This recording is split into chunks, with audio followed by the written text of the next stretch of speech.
What's up, everyone? It's Pastor Micah. Today, we're continuing our series, Jesus, the Great I Am, by studying John 14:6, where Jesus calls himself the way, the truth, and the life. Back when I was a seminary student, Dorothy, young Johnny, baby Tally, and I were making our way back to St. Louis from Pittsburgh, where Dorothy's family has a house. Before we got back to St. Louis, we planned to attend a friend's wedding in a small town in central Illinois, but there was a small problem. See, I don't pretend not to be a product of my generation. I know how to use a map, but I rely on GPS to get wherever I'm headed, especially if I don't already know the way. And we live in a blessed time where every phone just about has GPS on it. But what if you can't afford an unlimited data plan, and your road trip would eat through the data that you do have before you got even halfway? This is what we did.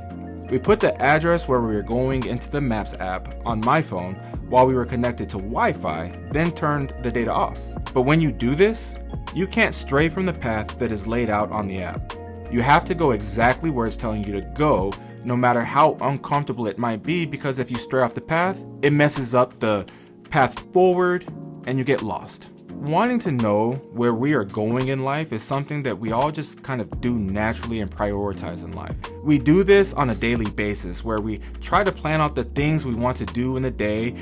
We try to do this for a 5-year plan to cast a vision of where we want to be sometime in the future. There are any number of examples of how we can try to put down a map for us to follow as a way to navigate our futures according to what we want. But it's easy to get off that path. This is why I don't do any specific diets anymore, because I can't seem to find one that says eating too much candy is healthy for you.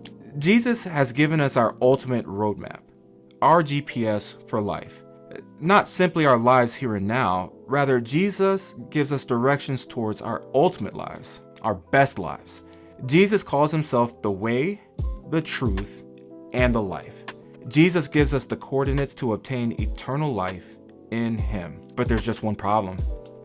There's Jesus' way, and then there's my way. Jesus tells me that there are things in this world that are bad for me, but I have this tendency to seek after them anyway.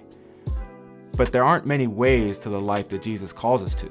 There's only one way, him. And yet, when we ignore his way and his call and stray off the narrow path, Jesus is still there patiently waiting near us to help us find our way back. Through the faith he gives us in baptism, Jesus lovingly redirects us, helps us navigate through our errors and find our way back to him. My prayer for you today is that you have a blessed time in your small groups, that you take time to meditate on these words from John 14, and that you see the ultimate direction that God points us to through faith, eternal life with him.